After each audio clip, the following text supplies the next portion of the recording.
શ્રી ભાગવત ભગવાન કી જય।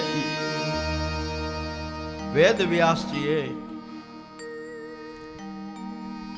ચતુર્શ્લોકે ભાગવતની રચના કરી અને એમાંથી 18,000 શ્લોક બનાવ્યા, 12 સ્કંદ બનાવ્યા અને વેદ વ્યાસજીની છેલ્લી રચના એ આ ભાગવત પુરાણ છે। અને ભાગવતની રચના કર્યા પછી વ્યાસજીએ કલમ છે ને એ ભાગવતજીના ખોળે મૂકી દીધી। આ છેલ્લી રચના વ્યાસજીની શ્રીમદ ભાગવત છે। અને આજે ભાગવતજીની રચના કર્યા પછી વ્યાસજીને પરમ શાંતિનો અનુભવ થયો।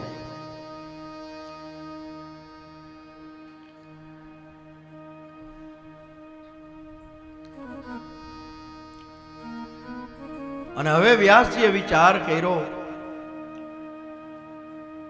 કે મેં જે રચીને જે આનંદ મને મળ્યો છે અને એ આનંદ છે તે શાંતિ છે એ હું સૌને વહેંચું।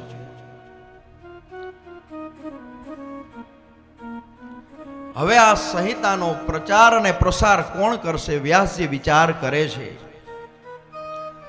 કારણ કે હવે તો હું વૃદ્ધ થયો છું, તો આ કાર્ય મારે કોને સોંપવું?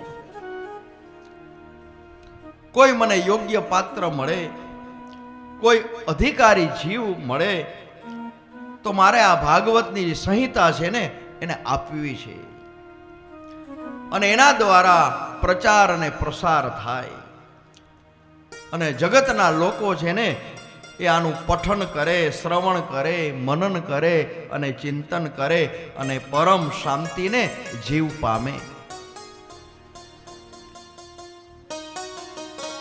તો હવે અમારે કોને આપવું? જે અધિકારી હોય એને મળે ને। અને વ્યાસજીએ ખૂબ વિચાર કર્યો અને દ્રષ્ટિ દોડાવી તો એક પાત્ર ઉપર એની દ્રષ્ટિ સ્થિર થઈ કે એક જ જગતમાં એવું પાત્ર છે જે મારો પુત્ર સુખદેવ, જે આ ભાગવતનો પ્રચાર અને પ્રસાર કરશે। વળી વ્યાસજીને વિચાર આવ્યો કે સુખદેવ તો જન્મતાની સાથે જ નીકળી ગયો છે, એ સંસારનો પણ ત્યાગ એને કર્યો છે।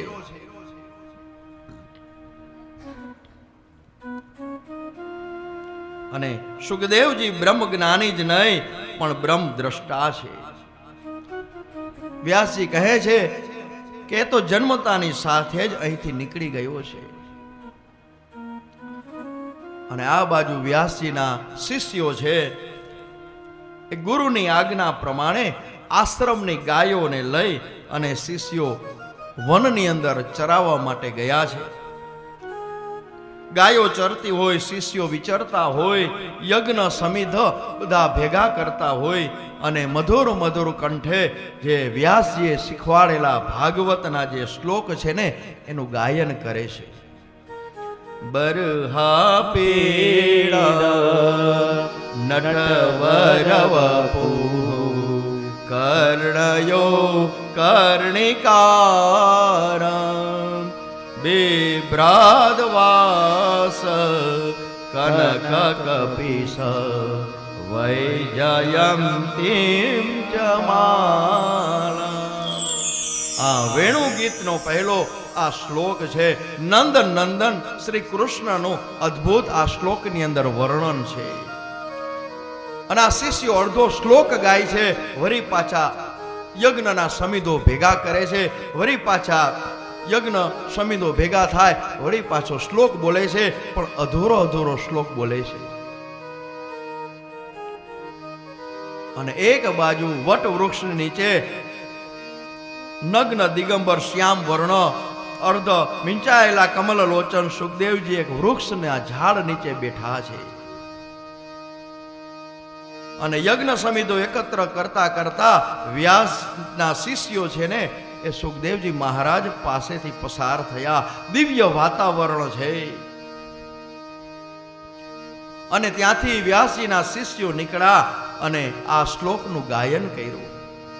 અને શ્લોક જેવું શિષ્યો બોલ્યા એટલે સુખદેવજીના કાનમાં સંભળાણો શ્લોક. કારણ કે સુખદેવજી તો કૃષ્ણ પ્રેમી હતા. ઓહો, આ કેવો અદ્ભુત છે! કૃષ્ણને વર્ણન કરતો આ અદ્ભુત શ્લોક મેં સાંભળ્યો છે. પણ વિચાર કરવા લાગ્યા કે આ શિષ્યો છે એ અધૂરો શ્લોક કેમ બોલે છે. હજી તો આ લોકો હાથની અંદર વેણું કેમ આપતા નથી, અને જ્યાં સુધી હાથમાં વેણું નહીં હોય ને ત્યાં સુધી મારો મુરલી મનોહર છે ને અધૂરો છે.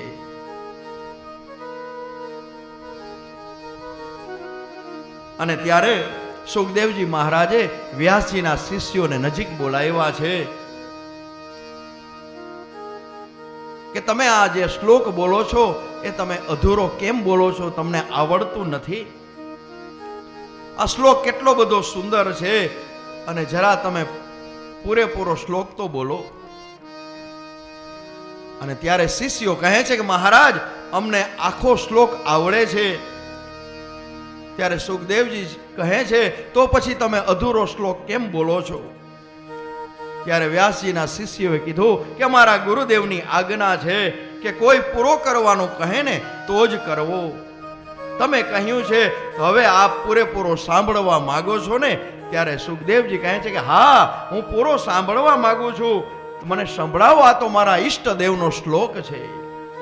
રંદ્રાણ વેણુ હૃદય સુદયા પૂરયન ગોપવૃંદ વૃંદારણ્યમ સ્વપદમ રમણમ પ્રાવિશત ગીત કીર્તિ.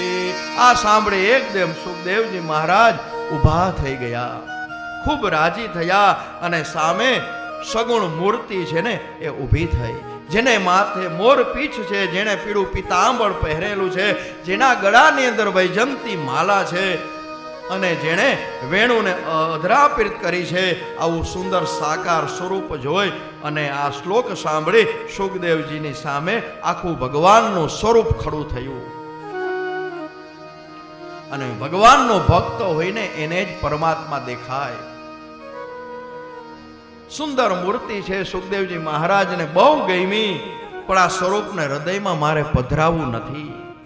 મૂર્તિ ગમે તો છે, એ વાત બરાબર છે, પણ જો હું સગુણની આરાધનામાં જોડાઈ જઈશ ને તો આ પૂજાની અંદર અનેક વસ્તુઓ જોઈ, એની સેવા કરવામાં અનેક સામગ્રી જોઈ, હું ક્યાંથી લઈ આવીશ? મારે આ મૂર્તિને હૃદયમાં પધરાવી નથી. અને હું નિર્ગુણમાં છું ને એ જ બરોબર છું. મારે આ મૂર્તિને પધરાવી નથી. વળી પાછા શિષ્યોએ બીજો શ્લોક ગાયો. પહેલા શ્લોકમાં સ્વરૂપ માધુરીના દર્શન કરાવ્યા, તો બીજા શ્લોકમાં સ્વભાવ માધુરીના પરમાત્માના દર્શન કરાવ્યા. અહો બકીયમ સ્તનકાલકૂટમ હિગામ સયાપા યજદપ્ય સાધ્વી લેવે ગતિમ ધાતૃચિતા તતોન્યામ તમ વાદયાલુ શરણમ વ્રજેમાં. કે આ દામોદરની દયાનું વર્ણન કરતો આ શ્લોક છે ને એ અદ્ભુત શ્લોક છે. અને સુખદેવજી આ શ્લોક સાંભળો અને વિચાર કર્યો કે કનૈયો કેવો દયાળુ છે. એ એમ નથી કહેતો કે આ વસ્તુ મને આપો. જેવી રીતે જેમ પૂજા કરીએ ને એનો એ સ્વીકાર કરે છે. એવો આગ્રહ નહીં રાખે કે મારે આ વસ્તુ જોઈએ છે. તો દયાળુ છે, જે હશે ને એમાં એ ચલાવી લેશે. અને સુખદેવજીએ દિવ્ય મૂર્તિને પોતાના હૃદયની અંદર પધરાવી, અને આંખમાંથી આનંદના અશ્રુ વહેવા લાગ્યા. આંખ ખોલી અને સુખદેવજીએ શિષ્યોને નજીક બોલાવ્યા અને પૂછ્યું કે ભાઈઓ, આવા સુંદર શ્લોકો તમારી પાસે ક્યાંથી આવ્યા? અને ત્યારે શિષ્યોએ પૂછ્યું કે મહારાજ, આપને ગઈમાં? સુખદેવજી કહ્યું કે હમારે મન કો લુભાયા. બહુ જ સુંદર શ્લોક છે. આ શ્લોક તમે સરસ રીતે ગાયા છે, કેવા સુંદર છે. આ શ્લોકો તમને કોને શીખવાડ્યા? અને ત્યારે શિષ્યોએ કહ્યું કે મહારાજ, આ તો ખાલી સેમ્પલ છે, નમૂનો છે. આવા તો 18,000 શ્લોક છે અને 12 સ્કંદ છે અને 335 અધ્યાય છે. આ દિવ્ય સંહિતા છે. અને સુખદેવજીએ પૂછ્યું કે કઈ સંહિતાના શ્લોકો છે? કે આ શ્લોક છે ને એ તો ભાગવત સંહિતાના શ્લોક છે. અને સુખદેવજી મહારાજને આશ્ચર્ય થયું કે ભાગવત સંહિતાના મેં તો ક્યારેય એનું નામ પણ સાંભળ્યું નથી. અને કહે છે કે મહારાજ તમે નામ ક્યાંથી સાંભળ્યું હોય? આ તો અમારા ગુરુદેવની છેલ્લી રચના છે. અને સુખદેવજી બોલ્યા પણ ઉત્તમ છે, આના સિવાયનું બીજું બધું છે ને એ નકામું છે. અચ્છા તો હવે બતાવવાની કૃપા કરો કે આના રચિતા કોણ છે. અને ત્યારે શિષ્યોએ કીધું કે મહાન બ્રહ્મર્ષિ અમારા ગુરુજી ભગવાન વેદ વ્યાસ છે. અને વેદ વ્યાસનું નામ સાંભળી અને સુખદેવજી એકદમ ઊભા થઈ ગયા. ઓહો, એ તો મારા પિતાજી છે. અને પિતાની પાસે મારો અધિકાર છે કે એ વારસો મને આપે, કારણ કે હું એનું સંતાન છું, મને એનો પૂર્ણ અધિકાર છે. અને હું મારા પિતાજીને કહીશ કે આ ભાગવત સંહિતા છે ને એ મને આપો. અને કહે છે સુખદેવજી મહારાજ કે ચાલો શિષ્યો, મારે પણ તમારી સાથે આવવું છે. સંધ્યા સમય થયો, સૂર્યનારાયણ ભગવાન છે એ અસ્તાચળ તરફ વળ્યા છે. પંખીઓના કલરવથી અરણ્ય આખું ગુંજતું હતું. અને વ્યાસ મહર્ષિ પોતાના આશ્રમમાં સાયમ સંધ્યા પરવારી સાયમ હોમ કરી પોતાની પર્ણકુટીના ઓટલા ઉપર જપ કરવા માટે બેઠા હતા. જટાધારી ઋષિ છે, કપાળમાં ભસ્મનું ત્રિપુંડ છે, રુદ્રાક્ષની માળા ધારણ કરેલી છે, મૃગ ચર્મ બિછાવેલું છે. અને આશ્રમની ગાયોને લઈ અને વ્યાસજીના શિષ્યો છે ને આવ્યા છે. ગાયો ગૌશાળામાં ગઈ, શિષ્યો યજ્ઞશાળામાં ગયા. અને યજ્ઞ માટેની ભારીઓ યજ્ઞશાળામાં મૂકી સૌ શિષ્યોએ આવી અને ગુરુ મહારાજને વંદન કર્યા કે આજે વ્યાસજીએ જોયું કે સાથે કોઈ આવ્યું છે. વૃદ્ધ ઋષિ જુએ છે તો સામે શ્યામ વર્ણ, નગ્ન, દિગંબર, કમલ લોચન, આજાન બાહુ. અને આજે વ્યાસજીને પોતાના ઉપર ભરોસો નથી કે મારી આંખ કોને જોઈ રહી છે. અને જન્મતાની સાથે જ ઘર છોડી અને જતા રહેલા દીકરાને પાછો આવેલો જોઈ અને કહે છે કે ઓહો, આ તો મારો પુત્ર સુખદેવ છે. અને એકદમ વ્યાસજી દોડ્યા છે. સામેથી સુખદેવજી મહારાજ દોડ્યા, હે પુત્ર, હે પુત્ર. અને સુખદેવજી મહારાજ આજે ભેટી પડ્યા છે, નમસ્કાર દંડવત કર્યા છે અને પોતાના આંખના અશ્રુઓથી એના પિતાજીને ચરણ ધોયા છે. અને આજે વ્યાસજીને એમ થયું કે ભગવાને કેવી મારી ઉપર કૃપા કરી કે મેં ભાગવત છે એની રચના કરી લીધી અને શીખવા વાળો પણ મેં ભગવાને તૈયાર કરી દીધો. જે જન્મતાની સાથે જ ઘર છોડી સંસારનો ત્યાગ કરી અને નીકળી ગયો હતો, ત્યારે એ સમયે હું એમની પાછળ ગયો કે હે પુત્ર, હે પુત્ર, તો ઊભો રહે. છતાં પણ તે પાછો આવ્યો નહીં. અને આજે આ ભાગવતજીના શ્લોક દ્વારા પુત્ર મારે મળવા માટે આવ્યો છે, મારી પાસે આવ્યો છે. ભગવાને આજે તો મારી ઉપર કૃપા કરી. અને આ બાજુ સુખદેવજી મહારાજ કહે છે કે હે પિતાજી, મને આ ભાગવત સંહિતા નું જ્ઞાન આપો. અને રચનારાએ રચી લીધું અને ભગવાને શીખનારો પણ તૈયાર કર્યો. અને વ્યાસજી આગળથી સુખદેવજી મહારાજે ભાગવત શીખી લીધું. અને ભગવાને સાંભળનારો તૈયાર કરી આપ્યો કે એક ભક્ત ગંગાના કિનારે અનશન વ્રત લઈ અને આજે બેઠો છે. પરીક્ષિત મહારાજ રાહ જુએ છે કે કોઈ મારું બાવડું પકડે. અને કારણ કે મારું 7મે દિવસે તક્ષક નાગના દંશ દેવાથી મારું મૃત્યુ છે. આ ભવસાગરમાંથી મને બચાવે. અને આ પરીક્ષિતે સુખદેવજીએ ને સંહિતા સંભળાવી. અધિકારી વક્તા હોય અને અધિકારી શ્રોતા એને મળે જ છે. આ ભગવાનની કૃપા છે. હવે આપણે પરીક્ષિતના જન્મની કથા આવે છે. હવે આપણે શ્રોતા પરમ ભાગવત પરીક્ષિત મહારાજના દિવ્ય જન્મ કર્મની કથા આવી. અને એ કથા માટે આપણે હવે થોડી વાર માટે આપણે મહાભારતની કથા લઈએ. અને મહાભારતની કથા એટલે આપણે એમ કહીને કે મહાભારત ઘરમાં રખાય નહીં. અમને ઘણા દેવા આવે કે હાલ્યો આ ઘરે ન રખાય, તમે રાખો, તમારી ઘરે ભલે મહાભારત થાય. એવું ક્યાંય લખ્યું નથી. આ મહાભારત આપણે વાંચતા નથી ને, ઘરમાં રાખતા નથી ને, એટલે જ મહાભારત થાય છે.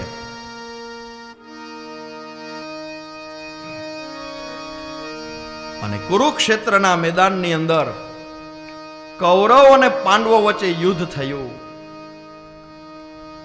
અને યુદ્ધની અંદર કૌરવ પક્ષે ઘણી હાનિ થઈ, ઘણું નુકસાન થયું. કૌરવો પરાજિત થયા અને ભીમસેનની ગદાએ દુર્યોધનના ઉરુને સાથરને ભાંગી નાખ્યા. અને પાંડવો વિજયના પંથે અગ્રેસર થતા હતા. પોતાના પરાજયથી દુખી દુર્યોધન પડ્યો છે. અને એક સમયે પોતાના સ્વામીને એટલે કે દુર્યોધનને દુખી જોઈ અને દ્રોણ પુત્ર અસ્વસ્થામાં દુર્યોધનને પૂછે છે કે હે દુર્યોધન, તું આજે તારી અશાંતિનું કારણ તો મને બતાવ. અને ત્યારે દુર્યોધન પૂછે છે, દુર્યોધને કહ્યું કે તું આ પૂછે છે ને એટલે હું તને જવાબ આપું છું કે જ્યાં સુધી આ ધરતીની અંદર પાંડવો વસે છે ને ત્યાં સુધી મને ક્યારેય શાંતિ મળવાની નથી. અને આ બાજુ અસ્વસ્થામાં એ કહ્યું કે દુર્યોધન, વાત એટલી જ છે ને, હમણાં જ હું 5 પાંડવોના માથા કાપી અને તારી સામે હું હાજર કરીશ. આમ કહી અને આજે પૃથ્વીને ન પાંડવી કરવા માટે અસ્વસ્થામાં તૈયાર થયા છે. કારણ કે સામી છાતીએ પાંડવોની સાથે યુદ્ધ કરી અને પાંડવોને મારવાનું તો કઠિન લાગતું હતું. એ શક્તિ એમાં તાકાત અસ્વસ્થામાં હતી નહીં. એટલે મનોમન એવો વિચાર કર્યો કે આજે રાત્રે જ્યારે 5 પાંડવો સૂતા હશે ને ત્યારે એની હું 5 પાંડવની હત્યા કરી દઈશ. અને અસ્વસ્થામાંની અંતરની વાત છે ને વાતી ભગવાન જાણી ગયા. અને પરમાત્મા છે ને એ તો અંતર્યામી છે, એને બધી ખબર જ છે. અને પાંડવોની ચિંતા છે ને એ ભગવાન કરે છે. ભગવાનના ભક્ત હોય પણ ભક્તની ચિંતા છે ને એ પરમાત્મા કરે છે. અને પાંડવોની ચિંતા પ્રભુને છે, કારણ કે પાંડવો છે ને એ પ્રભુના આશ્રય છે. આ બાજુ રાત પડી છે, સૌ પોતપોતાના પર્ણકુટીની અંદર સુવા માટે જાય છે, તૈયારી કરે છે. ત્યારે પાંડવો પોતાના ખંડમાં સુવા માટે જતા હતા. અને આજે કૃષ્ણ એમને અટકાવ્યા છે કે પાંડવો, આજે આપણે આ જગ્યાએ સુવું નથી, આપણે બીજી જગ્યાએ જઈ અને ત્યાં સુવાનું છે. અને આ બાજુ ભગવાને પાંડવોને લઈ અને બીજી જગ્યાએ સુવડાવ્યા છે. અને જ્યાં નિત્ય પાંડવો સૂતા હતા એ જગ્યાએ દ્રૌપદીએ 5 પુત્રોને સુવડાવ્યા છે. મધ્યરાત્રિનો સમય થયો અને આ બાજુ અસ્વસ્થામાંને હક નથી કે હમણાં હું જાઉં 5 પાંડવોના મસ્તક વાઢી અને હું દુર્યોધનને આપું.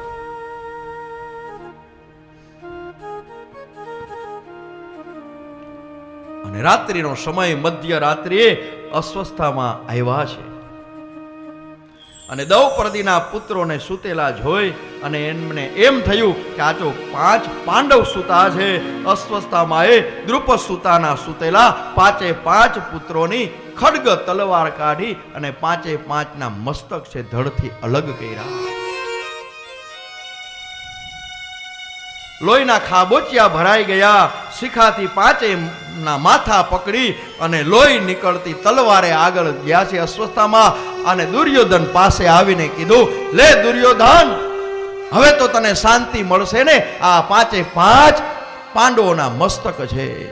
દુર્યોધનને પણ એમ થયું કે આ અસ્વસ્થામાં ઘડીકમાં પાંચે પાંચ પાંડવોના મસ્તક લઈ આવ્યા. અને જ્યાં હાથમાં દુર્યોધન પાંચે પાંચના મસ્તક લઈ અને દબાવે છે, ત્યાં તો ભૂકો થઈ ગયા. પોચા પોચા જોયા. કીધું, હે અસ્વસ્થામાં, તમે આ શું કર્યું?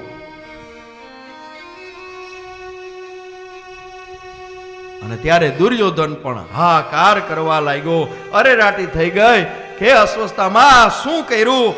કુરુક્ષેત્રમાં યુદ્ધમાં એક એક મહારથીઓ છે ને એ ખપી ગયા. અનેક વીરોનો ભોગ લેવાયો. આ યુદ્ધમાં અમારું આખું કુળ છે ને એ કપાઈ ગયું. વીર અભિમન્યુ છે એ પણ મૃત્યુને વૈરો. અમારા વંશને આગળ વધારનાર હોય ને તો આ અમારા 5 પુત્રો હતા, એમને પણ તમે મારી નાખ્યા. અમારા વંશને આખો મિટાવી દીધો. કોઈ શ્રાદ્ધ કરવા વાળું પણ મળ્યું નહીં.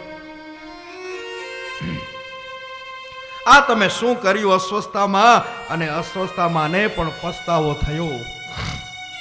એ મારવા હતા કોઈકને અને મરાયા બીજા. પણ હવે શું થાય? અને સવાર થયું, બધા જાયગા, પણ પાંડવ પુત્રો જાયગા નહીં. દ્રૌપદીને એમ થયું કે 5 પુત્રો હજી સુધી સૂતા છે.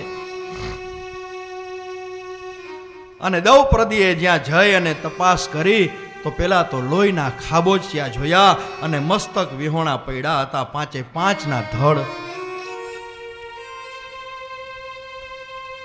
દ્રૌપદી એકદમ રુદન કરવા લાગી કે કોઈ આ 5 પુત્રોની હત્યા કરી છે. દ્રૌપદીના 5 પુત્રોની હત્યા અસ્વસ્થામાએ કરી. એ 5 પુત્રો બાળકો નહોતા, એ કુમાર હતા. અને અસ્વસ્થામાં છે ને એ કુમારોનો હત્યારો છે. અને દ્રૌપદીએ જ્યારે જોયું કે મારા 5 પુત્રોની હત્યા કરી છે, ત્યારે દ્રૌપદી બહુ વ્યાકુળ થયા, બહુ દુઃખી થયા. અને દ્રૌપદીએ જે રુદન કર્યું ને એને આખી પ્રકૃતિને રડાવી છે. કારણ કે દ્રૌપદીને એ દુઃખ નહોતું કે મારા 5 પુત્રોની હત્યા કરી, પણ દુઃખ એ વાતનું હતું કે મારા બાળકો છે ને છેલ્લી ઘડીએ ભગવાનનું નામ પણ ન લઈ શક્યા. અને કોઈ એને ઊંઘમાં જ મારી નાખ્યા. વીરની 2 રીતે ગતિ થાય, કાં તો યુદ્ધમાં લડતા લડતા એની ગતિ થાય, અને કાં ભગવાનનું ભજન કરતા કરતા એની ગતિ થાય. અને આ બાજુ કુંતામાને ખબર પડી, એ પણ રડવા લાગ્યા. પાંડવો પરેશાન છે કે આ કાર્ય કર્યું કોને? અને ભીમસેન હથેળી મસળે છે. દ્વારકાનાથે દ્રુપદ સુતાના આંસુ લૂછ્યા છે. અને રડતા દ્રૌપદીને જોઈ અને આજે અર્જુન પ્રતિજ્ઞા કરે છે કે હે પાંચાળી, તારા 5 પુત્રોની હત્યા કરનાર હત્યારાનું માથું વાઢી અને એ માથાનો પાટલો બનાવી અને એના ઉપર તને બેસાડી હું તને સ્નાન કરાવીશ, ત્યારે જ મેં તારી આંખના આંસુ લૂછ્યા ગણાશે. અને આ બાજુ અર્જુન કહે છે કે ભગવાન તમે રથ તૈયાર કરો. અને આ બાજુ ભગવાને રથ તૈયાર કર્યો. અને પાર્થ સારથી છે એ પ્રભુ છે.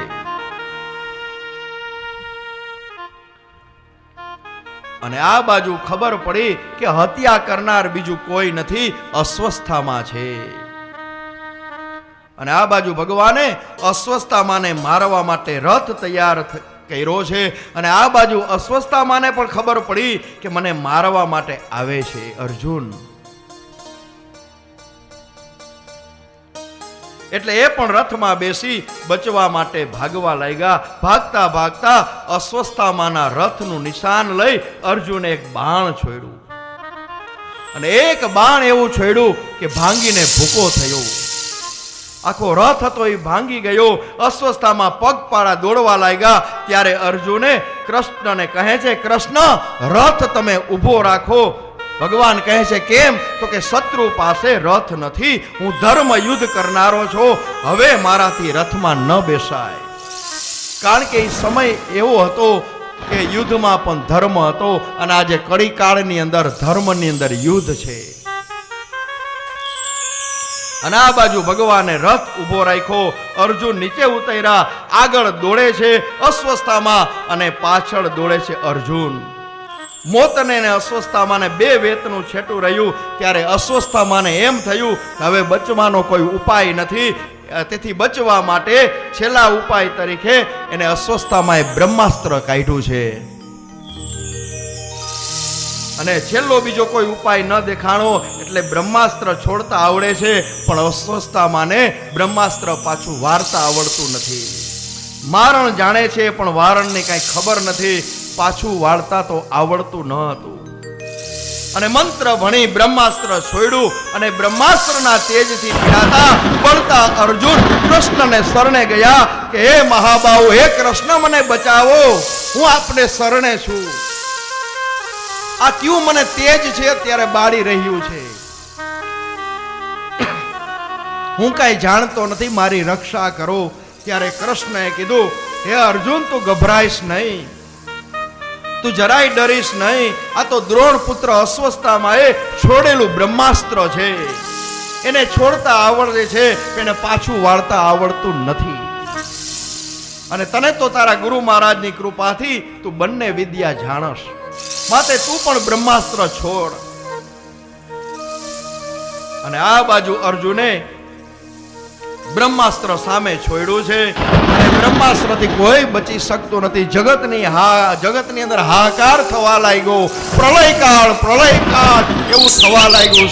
સામે બ્રહ્માસ્ત્ર ટકરાય છે, સમુદ્ર ખળભળવા લાગ્યા, પૃથ્વી છે ડોલવા લાગી, અને સંસારના લોકો કહેવા લાગ્યા પ્રલયકાળ આવ્યો છે, એવું બૂમો પાડવા લાગ્યા. સૌને એમ થયું કે પ્રલયકાળ છે તે હવે નજીક છે.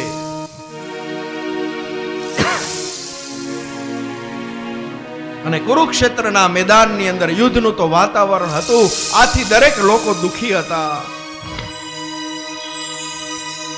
અને કૃષ્ણની આજ્ઞાથી અર્જુને મંત્ર ભણી અને બંને બ્રહ્માસ્ત્રોને પાછા ખેંચી લીધા. કારણ કે અર્જુનને બંને વિદ્યા આવડે છે, બ્રહ્માસ્ત્ર છોડતાય આવડે છે અને વાર્તાય આવડે છે.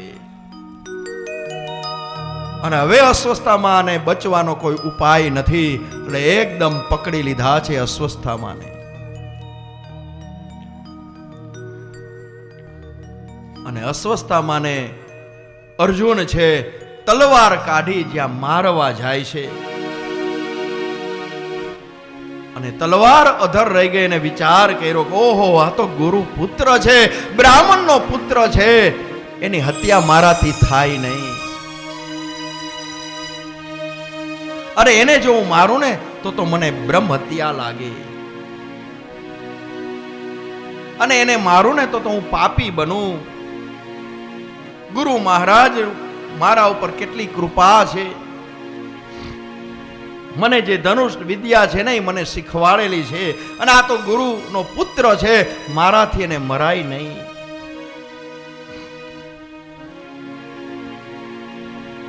અને ત્યારે ભગવાન પણ પરીક્ષા કરે છે. કૃષ્ણએ કીધું અર્જુન એને માર, અને એનું પણ ધડથી મસ્તક અલગ કરી નાખ. ભગવાન જોવે છે કે આવેશમાં વિવેક તો ચૂકતો નથી ને. ત્યારે અર્જુને કીધું કે ના પ્રભુ, આ તો બ્રાહ્મણ પુત્ર છે, ગુરુ પુત્ર છે, એને મારાથી મરાય નહીં, તો મને બ્રહ્મ હત્યા લાગે.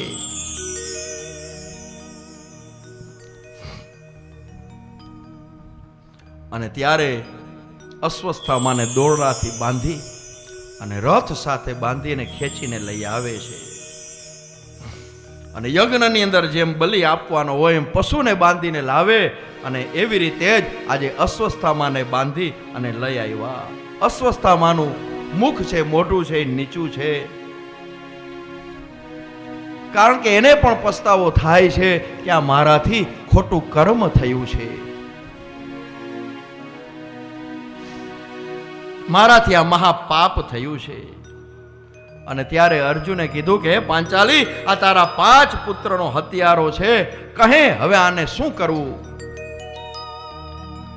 અને દ્રૌપદીએ પોતાના આંખના આંસુ લૂછી અને ઊંચું જોયું. દ્રુપદ સુતાએ જ્યાં જોયું તો કે ઓહો, આ તો દ્રોણ પુત્ર અશ્વસ્થામાને જોયા અને ત્યાં એનું રુદન બેવડાયું. ખૂબ રડવા લાગી અને વધારે રડવા લાગી એટલે બધાને એમ થયું કે પુત્રોના હત્યારાને જોતા એ રડે છે,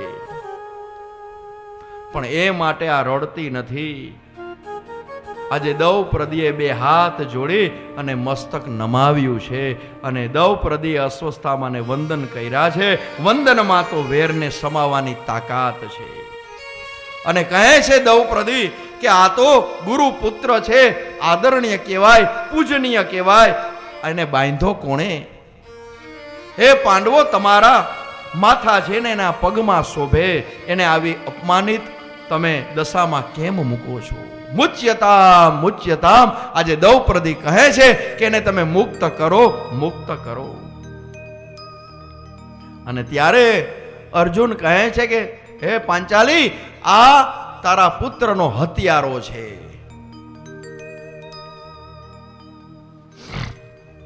અને તું આને છોડવાની વાત કરે છે, મુક્ત કરવાની વાત કરે છે. જેને તું વંદનીય પૂજનીય ગણે છે ને, એ જ અસ્વસ્થામાં તારા 5 પુત્રનો હત્યારો છે. એ આતતાયી છે, પાપી છે. એટલે કૃષ્ણનું ધ્યાન છે ને એ દ્રૌપદીના મોઢા તરફ ગયું કે હવે શું કહેશે. અત્યાર સુધી તો આ ગુરુ પુત્ર તરીકે જોતી હતી, હવે શું બોલશે. અને ત્યારે દ્રૌપદી બોલ્યા કે એનો ધર્મ ચૂકે એટલે આપણે આપણો ધર્મ થોડો ચૂકાય. અને આને મારીને કરશો શું? આને મારી નાખશો તો મારા પુત્રો પાછા સજીવન થશે? અરે હું પુત્ર વિહોણી બનેલી, હું જગતની એક જનેતા તો આજે રડું છું.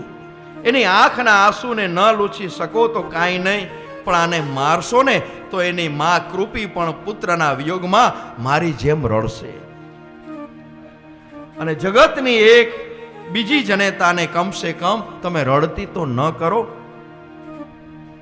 અને પુત્ર ગુમાવનારની વેદના કેવી હોય ને એ જાણવા માટે તો માનું હૈયું જ હોય. માટે આને તમે છોડી દો. મારે ભલે મારા 5 પુત્રોનું મૃત્યુ થયું હોય, પણ મારા 5 પતિ તો હજી બેઠા છે ને. અને દ્રૌપદી છે ને એ તો દયાની દેવી છે.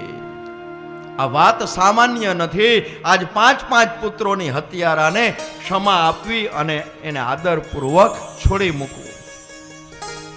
અને આપણને તો કોઈ કઈ કહી જાય ને એટલે આપણે છોકરાને કહે ને એને સંબંધ રાખતા જ નહીં. હું ભલે મરી જાઉં પણ એના ઘરની સામું જોતા નહીં.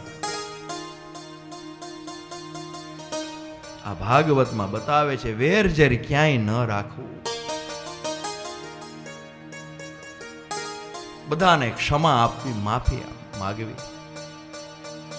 કારણ કે દ્રૌપદી છે જે 5 સંતાનના મૃત્યુ થયા છતાં પણ એ હત્યારાને કહે છે કે એને મુક્ત કરો, એને ક્ષમા આપો.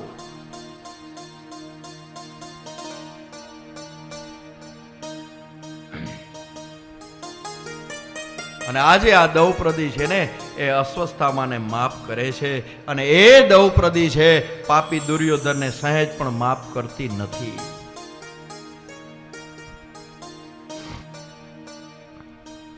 અને કૃષ્ણ જ્યારે વિષ્ટિ કરવા માટે હસ્તિનાપુર જવા માટે તૈયાર થયા ને ત્યારે દ્રૌપદીએ પોતાના છૂટા કેસને ખંભાથી આગળ લીધા ને કહ્યું, હે દ્વારકાનાથ, મેં સાંભળ્યું છે કે વિષ્ટિ માટે, સમાધાન માટે તમે હસ્તિનાપુર જાઓ છો, તો મારી એક વાત તમે સાંભળી લ્યો. અડધું રાજ્ય ન આપે અને 5 ગામ આપે તોય આપણે કજિયાનું મોં કાળું કરો અને સમાધાન કરો. એવું સમાધાન પાંડવોને ભલે માન્ય હોય, પણ દ્રૌપદીએ કીધું કે સમાધાન મને ગમતું નથી. અને જે કેસથી પકડીને દુષ્ટ દુશાસન મને ભર સભામાં પકડી લાવ્યો હતો અને જે ભુજાઓએ એણે મારા વસ્ત્રને ખેંચ્યા છે એ ભુજાને કોઈ ઉખેડી ન નાખે ત્યાં સુધી હું માથાનો વાળનો અંબોળો વાળીશ નહીં. મારા વાળ છે ને એ છૂટા રાખીશ. અને જે સાતર ઠોકી અને મને બતાવ્યું દુર્યોધનને ઉઘાડી કરેલી એની જાંગને જ્યાં સુધી કોઈ ગદાથી તોડી ન નાખે ત્યાં સુધી હું અંબોળો વારીશ નહીં.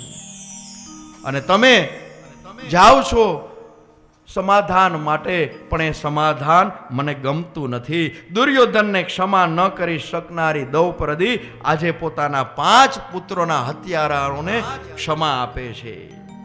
આ દયાની દેવી છે. અને કૃષ્ણ કહે છે કે અર્જુન, આ આતતાયી છે, આ પાપી છે, એને મારવો જ જોઈએ. ભીમસેન તાળી પાડી, બરાબર, આપ પણ મારા મતના છો, આને હવે છોડાય નહીં. પણ ત્યાં કૃષ્ણએ કીધું કે અસ્વસ્થતામાં બ્રાહ્મણ છે એટલે એની હત્યા છે ને એ શિર છેદનથી નહીં પણ શિખા છેદનથી થાય. એનો માથાનું મણી છે ને એનું છેદન કરો, એનું અપમાન કરો. અને અપમાન કરી અને એને કાઢી મૂકો એટલે એનું મૃત્યુ સમાન છે. અને બ્રાહ્મણની શિખા કાપવીને એના મૃત્યુ બરાબર છે. અને આ પ્રમાણે ભગવાને કીધું. એટલે માથાનો મણી લઈ અને એનું અપમાન કરી અને શિખા છેદન કરી અને અસ્વસ્થતામાંને કાઢી મૂક્યા છે. અને આ બાજુ 5 પાંડવ પુત્રના અગ્નિ સંસ્કાર કર્યા છે અને ભગવાન દ્વારકાનાથ દ્વારકા જવા માટેની તૈયારી કરે છે. ભગવાન કહે છે કે હવે મારે દ્વારકા જવું છે. બધાએ બહુ આગ્રહ કર્યો કે થોડા દિવસ પ્રભુ હજી વધારે રોકાઈ જાઓ. અને ત્યારે ભગવાને કહ્યું કે નહીં, હવે હું દ્વારકા જઈશ. રથ તૈયાર થયો. ભગવાન સૌને મળી અને રથમાં બેસવા માટે તૈયાર થયા. એક પગ રથના પૈડા ઉપર મૂક્યો અને જ્યાં બીજો પગ રથ પકડી અને મૂકવા જાય છે ત્યાં એક સ્ત્રી દોડતી દોડતી આવી અને કૃષ્ણના ચરણમાં પડી. એ કોણ હતી? તો કે એક વિરાટ રાજાની દીકરી અને અભિમન્યુનું વિધવા પત્ની ઉત્તરા હતી, જે 7 કોઠાના યુદ્ધમાં અભિમન્યુ મરાયો હતો. અને યુવાન વયે ઉત્તરા વિધવા બની છે. એના ઉદરમાં અભિમન્યુનું બાળક છે. અને પાંડવોની માથે કાંઈ દુઃખ ઓછું નથી આવ્યું. પુત્ર વધુના કપાળમાંથી સૌભાગ્યનો ચાંદલો ભૂસાઈ ગયો હોય અને સાસુ સૌભાગ્યવતી હોય, એ સાસુને માટે કેટલું દુઃખ હોય. આ બધું જોવા માટે સાસુ એટલે દ્રૌપદીના સાસુ કુંતા પણ હજી બેઠા છે. કેટલું પાંડવોની માથે દુઃખ પડ્યું છે. અને આપણને તો થોડુંક દુઃખ પડે તો ઓહો, મારે આમ છે તેમ છે, બહુ દુઃખ છે.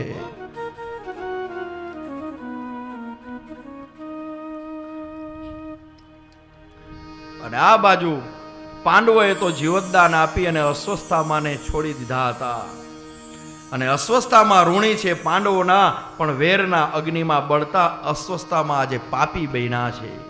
આજે પાંડવ વંશને મિટાવવા માટે તૈયાર થયા. અને દ્રૌપદીના 5 પુત્રનો તો મેં માર્યા છે, આજ 5 પાંડવોને મારીશ. અને પાંડવોના વંશને આગળ વધારનાર એકમેક જે સંતાન છે અભિમન્યુની વિધવા પત્ની ઉત્તરાના ઉદરમાં છે ને, એને હું મારી નાખીશ. અને આ 5 પાંડવોને મારવા માટે 5 બાણ છોડ્યા. અને ઉત્તરાના ઉદરમાં જે બાળક છે ને એને મારવા માટે આજે બ્રહ્માસ્ત્ર છોડ્યું છે. અને પાછળ બ્રહ્માસ્ત્ર છે અને આગળ ઉત્તરા દોડતી દોડતી આવી અને ભગવાન દ્વારકાનાથના ચરણમાં પડી છે. સમર્થ સસરા અર્જુન બાજુમાં ઊભા છે, પણ એને શરણે નથી ગઈ, એ ભગવાનને શરણે ગઈ છે. કારણ કે એના સાસુએ એને સમજાયું હતું, બેટા ઉત્તરા, જ્યારે મન મૂંઝાય, જીવનની અંદર દુઃખ આવે, સંકટ આવે, ત્યારે તું નિરાશ ન થઈશ. અને ત્યારે તું દ્વારકા વાળાને યાદ કરજે, ભગવાનને યાદ કરજે. ભાગવતજી શીખવાડે છે આપણને કે દુઃખ તો જીવનમાં આવવાનું જ છે. દુઃખ કોઈને કેવું નહીં. આપણને ટેવ હોય, આપણે બધાને કીધા જ કરી. કોઈને દુઃખ કેવું નહીં. તમારે દુઃખ જો કેવું હોય ને તો પરમાત્મા આગળ બોલો, પરમાત્માને દુઃખની વાત કરો. પણ ભગવાન તો અંતર્યામી છે, એને ખબર જ છે કે આ જીવ દુઃખી છે કે સુખી છે. પણ બહુ તમે દુઃખને યાદ કર્યા જ કરો ને તો દુઃખને એમ થાય કે હવે મારે જાવું નથી. કોઈ મહેમાન આવ્યું હોય ને બહુ સાચવો ને એટલે મજા જ આવે કે રોકાય છે, મજા આવે. પણ એને થોડું કામ કરો ને મોઢું ચડાવો, એને ગમે નહીં એવું વર્તન કરો, એટલે મહેમાન 8 દી રોકાવાના, 2 દીમાં ભાગે.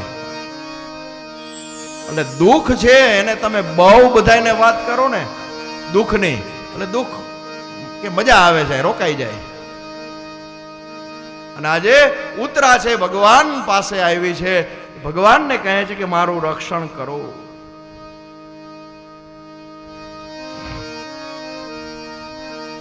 અને ભગવાન સિવાય કોઈ પણ જીવનો ઉદ્ધાર કરનાર નથી. અને આ બાજુ ભગવાને જ્યારે ઉત્તરાના ઉદસ્તરની અંદર શિશુનું બાળકનું રક્ષણ કરી અને ભગવાન છે ને એ બહાર આવ્યા છે. અને માં કુંતાની આંખમાં કૃષ્ણએ જોયું તો જળજળિયા હતા, કુંતા માતા રડે છે. અને માં કુંતા ગદગદ થયા, હાથ જોડેલા હતા, અને કૃષ્ણના મુખમાંથી શબ્દ નીકળ્યા, ફૈબા આ તમે શું કરો છો? હું તમને નમસ્કાર કરું એ સારું લાગે કે તમે મને નમસ્કાર કરો એ સારું લાગે? અને ત્યારે માં કુંતા કહે છે કે હું નમસ્કાર તને નથી કરતી, તને ખબર છે? ભત્રીજાને હું નમસ્કાર કરતી નથી, હું વંદન કરતી નથી, પણ મારા ભાઈ વસુદેવના દીકરાને હું વંદન કરું છું. કારણ કે હું વંદન કરું છું ને તો હું આદિનારાયણ ભગવાનને હું નમસ્કાર કરું છું. જાણું છું કે તમે કેવળ વસુદેવના પુત્ર જ નથી, તમે તો આદિનારાયણ પરમાત્મા છો. પૃથ્વીનો ભાર હરવો કરવા માટે તમે આવ્યા છો, અને પ્રકૃતિના તમે પર છો, હું બધું જાણું છું. હે કૃષ્ણ, હું તમારી માં દેવકી કરતા પણ વધારે હું ભાગ્યશાળી છું. કારણ કે દુષ્ટ કંસથી તમે દેવકીને વસુદેવની તો તમે રક્ષા કરી છે, પણ દેવકીના જે 6 પુત્રોને કંસે મારી નાખ્યા ને એને તમે ન બચાવ્યા. જ્યારે મારી બાબતમાં હું વિચારું છું ત્યારે તમે દરેક પળમાં અમારું રક્ષણ કર્યું છે. અનેક વાર અમારી ઉપર સંકટો આવ્યા છે ને પ્રભુ, ત્યારે તમે અમારું રક્ષણ કર્યું છે. તો મારી એવી ઈચ્છા છે કે આજે હું તમારી પાસે માગું એ તમે મને આપશો ને? ભગવાન કહે છે હે ફૈબા, તમારે શું જોઈએ છે માગો. અને ત્યારે કહે છે તમે જો રાજી હોય ને તો હું એક વરદાન માગું છું. કૃષ્ણ બોલ્યા, હે ફૈબા, મેં જે કંઈ તમારે માટે કર્યું ને એ તો મારું કર્તવ્ય હતું, છતાંય હું તમારા પર પ્રસન્ન છું. તમારે જે માગવું હોય ને એ માગી લ્યો. ભાગવતમાં લખ્યું છે કે કુંતાજીએ માગ્યું ને એવું કોઈ જગતમાં માગી શકશે નહીં.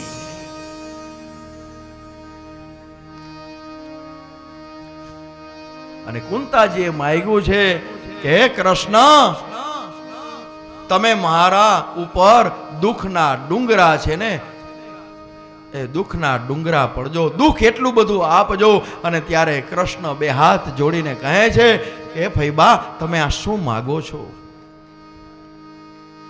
આપણે ભગવાન આગળ દુઃખ માગી, રોજ કઈ ખરા દુઃખની વાત કરી, પણ કોઈ કહે કે મને દુઃખ આપો. અને ત્યારે કુંતાજી કહે છે કે જ્યારે જ્યારે અમારી ઉપર વિપત્તિ આવી છે ને, દુઃખ આવ્યું છે ને, ત્યારે તમે અમને સહાય કરી છે, ત્યારે તમે અમારું રક્ષણ કર્યું છે. અને એ વિપત્તિ છે ને એ અમારા માટે સંપત્તિ સમાન છે. અને દુઃખમાં જ ભગવાન યાદ આવ્યો, સુખમાં આવે નહીં. તકલીફ પડે ને ત્યારે આપણે માતાજીએ જાય, અને ત્યારે આપણે એટલે માતાજીએ કહે કે હા કઈક તકલીફ છે, નકર અહીંથી નીકળે તો આવતો નથી. અને દુઃખ આવે ત્યારે જ આપણે ભગવાનને યાદ કરીએ છીએ. સુખ આવે ને વિસરું તને, દુઃખોમાં હું યાદ કરું. પછી મુશ્કેલી જ્યારે પડે ત્યારે તને યાદ કરું.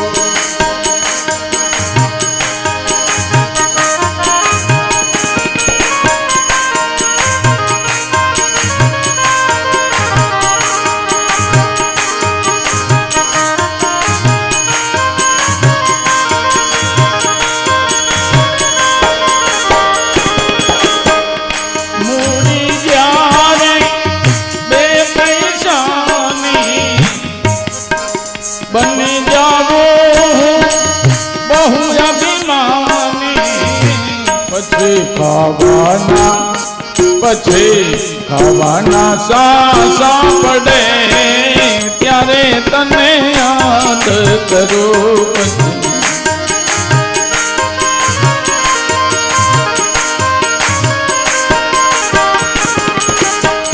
જીવન જ્યારે સંગે કલકે પાપ કરતા મારું મુખડું મલકે એ પછી કાયામાં કીડા પડે ત્યારે તને યાદ કરું. દુઃખ આવે ને દુઃખ આવે ને દુઃખ આવે ને વિસરું તને દુઃખોમાં હું યાદ કરું. અરે દુઃખોમાં હું યાદ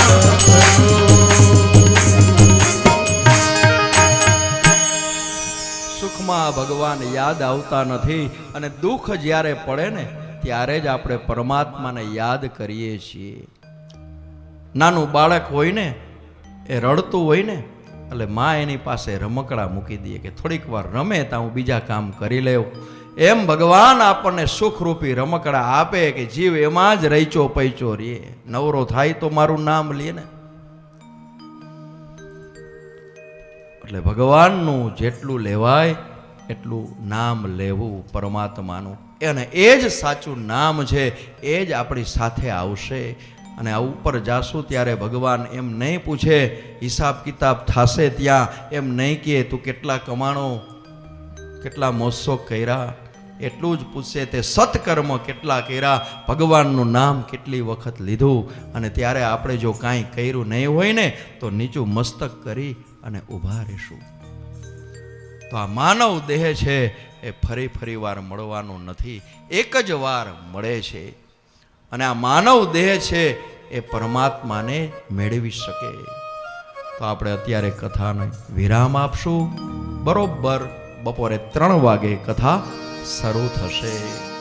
ગોવિંદ મેરો હે ગોપાલ મેરો હે, ગોવિંદ મેરો હે ગોપાલ મેરો હે, ગોવિંદ મેરો હે ગોપાલ મેરો હે, ગોવિંદ મેરો હે ગોપાલ મેરો હે, ગોવિંદ મેરો હે ગોપાલ મેરો હે, ગોવિંદ મેરો હે ગોપાલ મેરો હે, એ બાકે બિહારી નંદલાલ મેરો હે, એ બાકે બિહારી નંદલાલ મેરો હે, એ બાકે બિહારી નંદલાલ મેરો હે, એ બાકે બિહારી નંદલાલ મેરો હે, ગોવિંદ મેરો હે ગોપાલ મેરો હે, ગોવિંદ મેરો હે ગોપાલ મેરો હે, ગોવિંદ મેરો હે ગોપાલ મેરો હે, ગોવિંદ મેરો હે ગોપાલ મેરો હે, એ બાકે બિહારી નંદલાલ મેરો હે, એ બાકે બિહારી નંદલાલ મેરો હે, એ બાકે બિહારી નંદલાલ મેરો હે, એ બાકે બિહારી નંદલાલ મેરો હે, એ ગોપાલ મેરો હે ગોવિંદ મેરો હે, ગોપાલ મેરો હે ગોવિંદ મેરો હે, ગોપાલ મેરો હે ગોવિંદ મેરો હે, ગોપાલ મેરો હે ગોવિંદ મેરો હે, એ ગોપાલ મેરો હે ગોવિંદ મેરો હે, ગોપાલ મેરો હે ગોવિંદ મેરો. બોલે શ્રી ભાગવત ભગવાન કી જય, સુખદેવજી મહારાજ કી જય, પરીક્ષિત મહારાજ કી જય, ગિરિરાજ ધરણ કી જય, ગોવર્ધન નાથ કી જય, બાલકૃષ્ણ લાલ કી જય, હનુમાનજી મહારાજ કી જય, શુક્લેશ્વર મહાદેવ કી જય, ઉમિયા માત કી જય, ભવનાથ મહાદેવ કી જય, ગિરનારી મહારાજ કી જય, સુરાપુરા બાપાની જય, પિતૃદેવ કી જય. ઓમ નમઃ પાર્વતી પતયે હર હર મહાદેવ. જય જય શ્રી રાધે જય જય શ્રી રાધે જય જય શ્રી રાધે જય જય શ્રી રાધે જય જય શ્રી રાધે જય જય શ્રી રાધે બોલે શ્રી વૃંદાવન વિહારી લાલ